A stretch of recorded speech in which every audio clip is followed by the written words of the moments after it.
Hello, I'm Philip Stoten. Welcome to ScoopTalk at SMTAi. I'm joined by three gentlemen here to talk specifically about 3D inspection. Brian, let's start with you. Tell me why 3D? Why make the change from 2D to 3D? What's driven that and what benefit is that giving the customers? Okay, very good. Well, 2D, is a very mature industry. Right? It's very mature technology. It's been around for a very long time. And I wouldn't say that 3D is taking the place of 2D. The bottom line is there are definitely applications that require 2D, and there's definitely applications that require 3D. What 3D really does for us is it gives us that portion that we can't do with 2D, and that would be the metrology point of view. Basically, being able to measure the height of a lead for lifted lead, being able to measure the solder fillet, see how high the solder is attached to the terminal of the device, measure the volume of the solder. These are things that you can't really see with 2D. Okay. The problem with 2D is it really deals with reflectivity. And there are, of course, high-resolution cameras. We have a 15-megapixel camera, and of course, different lightings. So eight-layer lighting, different lightings to get as much as you can from 2D. But there is that limitation. That is the fact that you really can't measure in the third dimension. Yeah. That's what 3D does for you. Okay. And what about components? Are there components that are driving us from 2D to 3D? Components that we can't get to the solder joints of otherwise? Absolutely. When you start dealing with very small devices like 01005s, 03015s, 0201s, they're becoming, actually 0201s are very prominent out there. 01005s, we're seeing more of those. Those types of components we're limited with 2D, especially if you're trying to see if the device is lifted slightly. Whereas with 3D, we can tell if the device is lifted within, say, 50 microns. Okay. That's something you simply cannot see with 2D. And also if you're talking about chip scale packages, micro BGAs, as the boards get more and more dense, they become problematic to view and to inspect in 2D, and that's where 3D really lends a hand. Okay, and Scott, from your point of view at Libra in the world of contract manufacturing, are you seeing those demands already, or are you trying to get ahead of the curve? Where are you in that demand cycle? Honestly, it's a little bit of both. I mean, I think as you look at where AOI has been for the last few years, it really did, like Brian said, kind of plateau off, and there wasn't much change in the ability to inspect. But the demands have gone up, and the densities have gone up, and the sizes of things that you're looking at are smaller than ever before. And this is some of the first equipment that we've bought that measures in microns instead of mils. And that was on the SPI side. A pretty cool thing that we're starting to talk in those feature sizes. So if you look at it, between really knowing that a component is down properly, not only from a solder joint but a coplanarity issue, it's due, and it may be even past due. The biggest issue for me on the AOI side is the reflective technology versus actual measurements of what you're getting. And then if you look at the systems, like the Miretc systems, the resolution of the images that you get to see are incredible. So you can really zoom in and see things that you couldn't see before. You just could see that the light patterns weren't the same or whatever. So from a perspective of a more thorough inspection, it's fantastic. And downstream, what it does for you is takes a lot of the pressure off your visual inspection folks, which gets harder as the components get smaller. It's the most overrated process in the assembly floor, is expecting people day in and day out to look at 0201s or smaller and catch a tombstone or such. So from a productivity standpoint, it's much higher, but also from a long-term test and reliability, it's better. I always tell people we're in the business of making frisbees, not boomerangs. And it helps reduce the number of boomerangs coming back at you, so it's always a good thing. And Keith, when I look at it from your point of view with the SmartLoop thing, it's not just about getting that go, no-go, it's about getting data that people like Scott can feed back into the manufacturing process and you can connect up. Oh, very much so. And I mean, you're getting more and more components now with very small standoffs. So the solder joint coplanarity becomes a bigger and bigger issue. Because you don't have balls, you don't have J-legs, you don't have all of these things that will take up even coplanarity and issues we're getting now, even with people saying, the solder resist varies from batch to batch of boards. And this is even causing issues with solder joint quality and opens. So the feedback loop becomes more and more important because you don't really have the consistency. because the process window, to put it in the best way, becomes narrower and narrower. And that means that, you've got to have tighter and tighter controls. Yeah. And as you say, the new 3D AOI machines that are giving you Z height measurements in microns are really the key thing to the process. Because if you don't have that accurate measurement to begin with, then you can't take it offline, put it into an X-ray machine, and check whether there are joints underneath, because you'd have so many fails that the whole system wouldn't actually work. So very good moire, and the other 3D technologies are really the key going forwards as more and more components become very low Z height, BTC type components, and that really is going to drive the industry not only now but probably for the coming 3-4 years. Yeah. And when I look at that, Scott, from your point of view, when you get that data back, in sometimes in simple terms where you can actually go down to the process yourself and take some corrective action. Is that starting to become closed loops that are actually learning themselves, where you can have machines feeding back to other machines? And this is one of the big things of Industry 4.0. There's this whole idea of cyber-physical systems where one machine's failures can inform where that failure's occurred on the line. Sure. So you look at SPI. SPI feeds back to the printer. They can also, some of them will feed to the placement machines and help adjust for issues, and that is very Industry 4.0. I think the bigger picture is being able to see defects from multiple process centers in one view. Even if the machines can't heal the process themselves, you can have your operators and your technicians look at what they're seeing, and to be able to see the solder paste at the same time you're seeing the AOI, at the same time that you're seeing the X-ray is huge. I mean, it's a time saver. It gives you the ability to diagnose issues real time, and that you have pick and place machines that are putting down parts at 140,000 placements an hour. You really want to know sooner than later what's going on to make the fix. So you can either make a whole lot of good boards really fast, or you can make a whole lot of bad boards really fast, and the choice is yours. Well, actually, someone said to me with respect to failure analysis, what we've learned to do is make stuff wrong really quickly. Right. Yeah. So it's not what we're trying to do.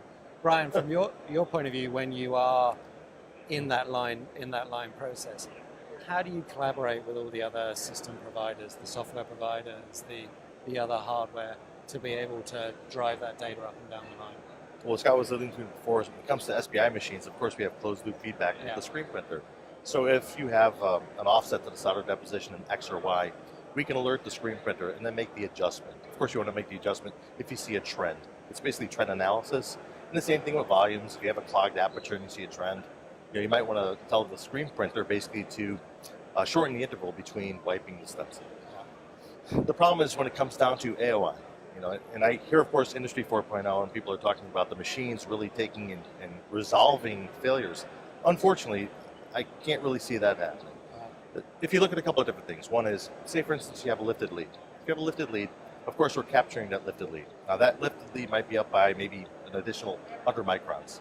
The only way that we could send information back and have a change made is if perhaps the pick and place machine has got a coplanarity inspection system to it, in which case we could tell it to change the tolerances. But if the pick and place machine isn't capable or doesn't have coplanarity testing, all the information becomes is I have a lifted lead. Also, say for instance you've got a device that hasn't, maybe it's pillowed slightly, 021 pillowed slightly. So it could be a wetting issue, it could be a contamination issue, it could be, say for instance the base is there but it's dry. It could be the fact that the aperture wasn't designed correctly for the board. So there's no real way for an AOI system to actually provide the proper feedback to the line to make that change. It's going to require a human being. So Industry 4.0, I believe, is a good thing. And I agree with Scott. Keith, you have to collect all that information. But what it comes down to, and Keith put it the best way, is nobody can beat a human being properly trained to take all this information at once and then make the line as efficient as possible. That's what I think is where we should be driving Industry 4.0. I don't think the machines can heal themselves, quite frankly. What's your view on that, Keith? Would you agree with that, or do you think there's potential for, maybe it's hybrid data? There's possibly sometime in the future a potential, but the problem that you have is that an algorithm can give you one answer. A good engineer can look at a series of data and think this could be 3 or 4 different things that are happening, not necessarily as faults, but variations within my process window. Yeah. And he can address all of those much faster than a system that's going to look at one thing, and if that doesn't work, is maybe then going to move on to the second thing. Yeah. And again, when, as you say, you're putting down a huge quantity of components and pushing through a huge quantity of boards in an hour, you don't really want to be trying 3 or 4 different things before you get to whatever fixed it. Yeah. So I think there's, that it's about the quality of the data, the speed that you can get the data to somewhere where a skilled technician can actually look at it and make an informed decision. Yeah. And again, that's about quality of measurement, it's about speed of feedback, it's about all of those things. Because, when you start talking about 01005s, they're almost nothing to begin with. Yeah. And if you're looking for a coplanarity issue, you're literally talking about variation of a few microns. Yeah. And if your system isn't able to measure to plus or minus 30 microns, then it just can't look at those components. Yeah.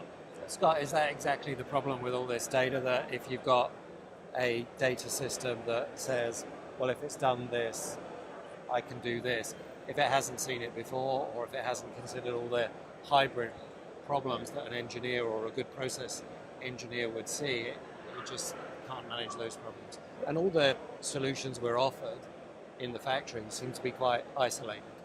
We can work with the SPI and the printer, but maybe not the placement machine, not the oven. Yeah, well, like the machine inspects at 3-dimensional, the problem could be 3-dimensional too. It could be a combination of issues that are causing the issue. And so I think between that and just the human factor, I think most production managers and supervisors want to be a part of the solution, not have machines automatically fix themselves. And I think over time people could get used to that. But just the thought of releasing changes just automatically to the system. Even the SPI systems, they're set up to where they don't automatically make a change. They have to see a trend for a while before they do it. I think more importantly would be when the inspection systems see an issue, would be to shut down the line if it's considered catastrophic. Right. And that draws attention for someone to make a decision. Be very similar to how the pick and place machines, if they do have too many mispicks, they'll actually draw attention to the fact that there's too many mispicks and shut the machines down and get you to fix whatever's going wrong with it. And so I think in the short term, at least, that would be the approach that most people would prefer, is to have an alert and shutdown as opposed to an adjust without a human involved with it. And in the case of the last factory you showed me around, that high level of visibility, of very graphic, very visual dashboards that people can see that stuff is getting towards the edge of the tolerance and whatever, so you can respond to it. That's right. So if 3D is solving the problems at the moment, 2D did in the past, what's gonna push us? What's the next demand going to be? What's giving you a headache and making you think about the next technology? Well, 3D is actually becoming more mature, but as it's becoming more mature, there's always things that you want to work on, right? Speed is something that we want to work on, because 3D is, of course, much slower than 2D. Mm-hmm. So people are looking at the fact that 3D gives me all these good things, but it's a little bit slower process than with 2D. Now, we've made leaps and bounds as far as speed goes, but that's, of course, we need to push the envelope when it comes to the speed. Resolution as well, you start dealing with very small devices, 03015s, they're coming. They're definitely coming. That now becomes more of a resolution factor. Of course, kind of got a jump edge, with what we have with a 15 meg camera, 10 micron resolution. But I see that the camera technology is going to have to get even more resolute. You're going to have to start dealing with 4 micron resolution. And the reason for that is because the components are getting so tight together, that now we need to be able to tell, whether components are touching. We need to be able to measure those solder joints with the correct accuracy. But when they're so close, that presents a problem. That's the issue, is visibility. So once again, I see that we need to push the envelope both on speed and resolution. That's where I see. So 3D, I don't think there's going to be 4, 5, 6, 7D. Bottom line is 3D is it. That's the world we live in. Yeah, exactly.